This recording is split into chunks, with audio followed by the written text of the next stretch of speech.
Hello, I'm Sienna Bowles. Welcome to my channel, Learning Balanced Life. Today we are going to see how life processes are controlled by genetic information. This is our next theme in biology. So let's begin.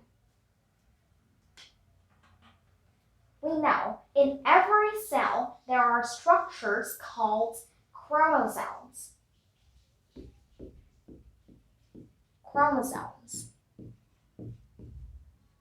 These structures contain something called DNA, whose full form is deoxyribonucleic acid. Deoxyribonucleic acid, or DNA, is something which you get in the cells in structures called chromosomes. What is DNA? DNA consists of something called genes. Thousands of genes are present in DNA. And what are genes? What are genes? They are basically units of inheritance, which are passed on from parents to offspring. But how is this having any significance? You see, we all started with just one cell packed with DNA. We all started with just one cell packed with DNA. As we kept on developing, our cells kept on dividing, and the DNA also kept on getting replicated and transmitted to all of the divided cells. That DNA had controlled the pattern of growth and development, finally giving us our offspring who has properties of both the parents. And this is how we are existing today. Genes are very, very important. Now, what are the components of DNA? DNA consists of units called nucleotides.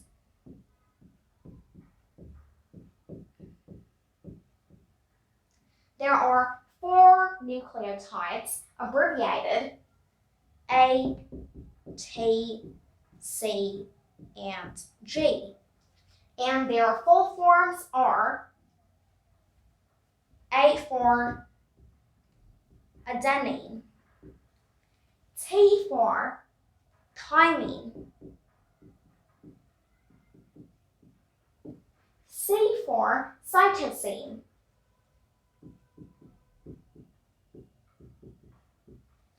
and G for guanine.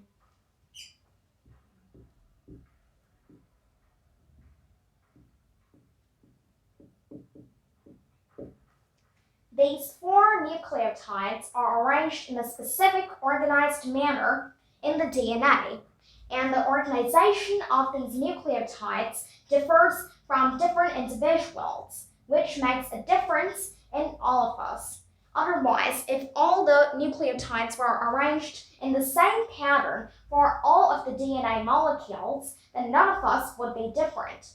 But the arrangement of A, T, C, and G, which are adenine, thymine, cytosine, and guanine, makes it very important.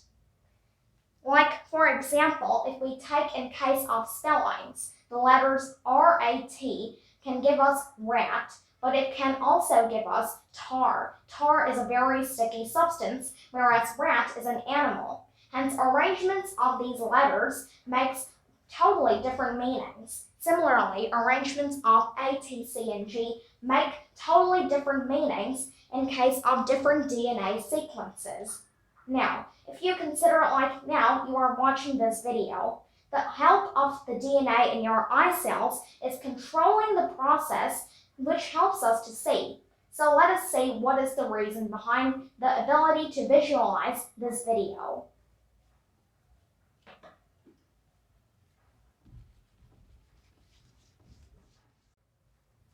Now let's see how your lens cells are working to help you visualize this video.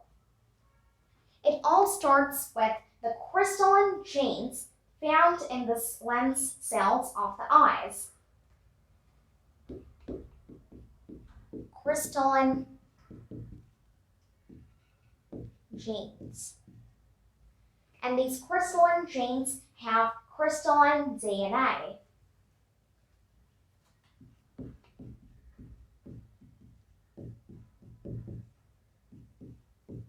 Sequences.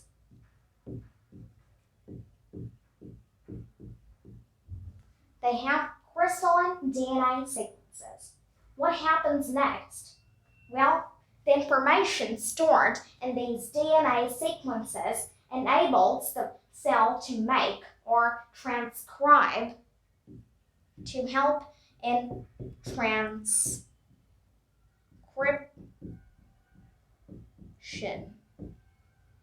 In this process, the DNA sequences have information which helps in the transcribing or making of something called mRNA. mRNA, or messenger ribonucleic acid. Messenger for M. Ribonucleic acid for RNA. Messenger ribonucleic acid. Transcription enables formation of mRNA or messenger ribonucleic acid.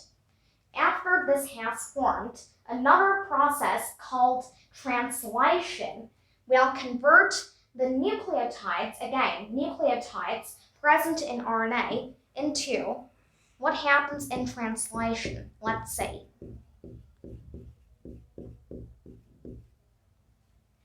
In translation, the nucleotides of the mRNA are converted into amino acids.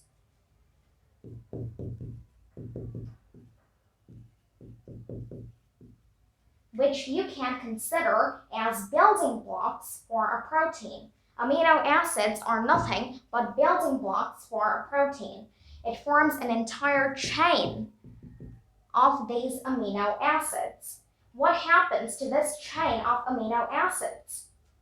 Well, these amino acids then get folded into a specific shape of a protein. Protein folding occurs.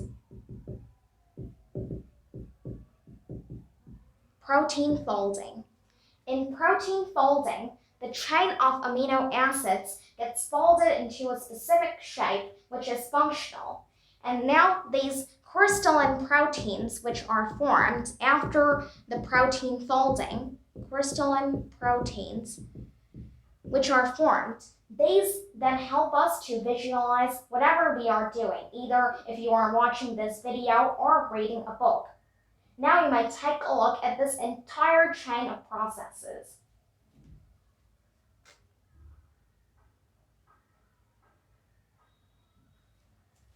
Moving on to our next topic about genetic information.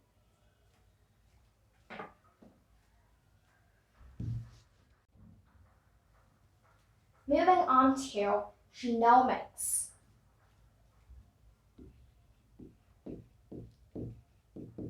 Genomics. What are genomics?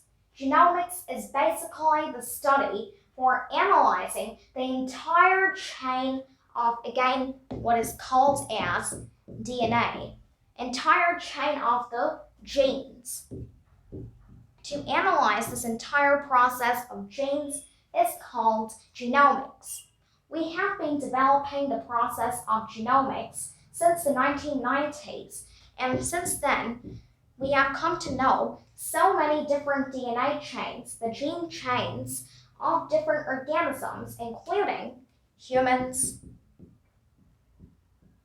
bacteria, and many more. Advancement in technology may allow us to find the genomic chains, the gene chains, with the help of genomics at a faster rate. And we have been able to do this. Improvement in technology has led us to find some more genomic chains, not only of humans, but of other organisms, as I said previously. This was about genomics. There is another thing called proteomics.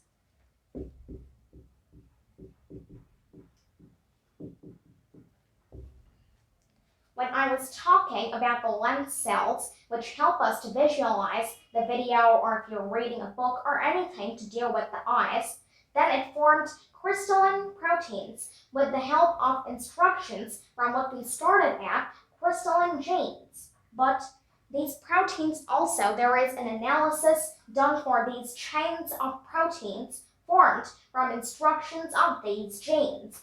And the analysis of these proteins is called proteomics. All of these processes, which I am telling at this moment for analysis, have only been able to happen due to the advancement in technology.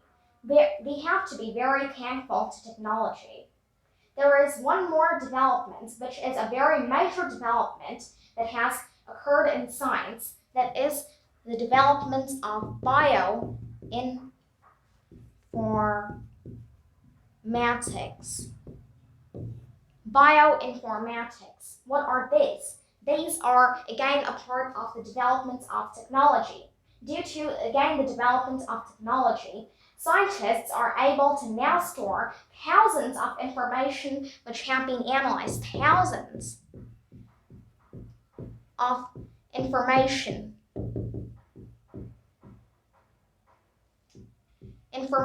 which could be analyzed. We could store them due to the, again, development of something called bioinformatics. Now you may take a look at what is genomics, bioinformatics, and proteomics.